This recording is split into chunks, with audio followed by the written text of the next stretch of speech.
নমস্কার Kolkata, good morning. আজ সকাল থেকেই কিন্তু শহরের প্রতিটা ঘরে একটা মারাত্মক ঠান্ডা লড়াই শুরু হয়ে গেছে। আমায় বিরক্ত করছে কেন? হ্যাঁ, কারণটা জানেন?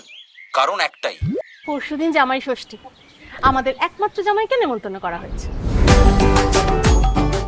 না, ইলিশ হবে না, ও চিংড়ি ভালোবাসে, চিংড়ি হবে। তোমাদের যা যা ইচ্ছা হবে তাই করো, ও সব খায়। না না, সব খাবে মানে? একটা মানুষ কি সবকিছু খেতে পারে নাকি? এবার কিভাবে নিজের শ্বশুর বাড়িতে এসে নিজের মুখে বলুন তো যে কি খাবো? কেন বলা যাবে না? আমার শ্বশুর মশাইকে আমি পরিষ্কার বলে দিয়েছিলাম আমি কি কি খাবো। কত রকম পদ আর কি সব রান্না এখনো মুখে লেগে আছে। একটা দারুণ আইডিয়া এসেছে, কি? বলছি তাড়াতাড়ি চলো। আরে দাঁড়াও। কিন্তু গল্প এমন মোড় নেবে যে শ্বশুর মশাই বলতে বাধ্য হবে, না দেবার।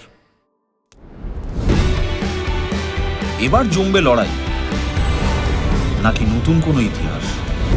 এটা তো সবে ট্রেলার ছিল, আসল খেলাটা তো হবে জামাই ষষ্ঠীর দিন।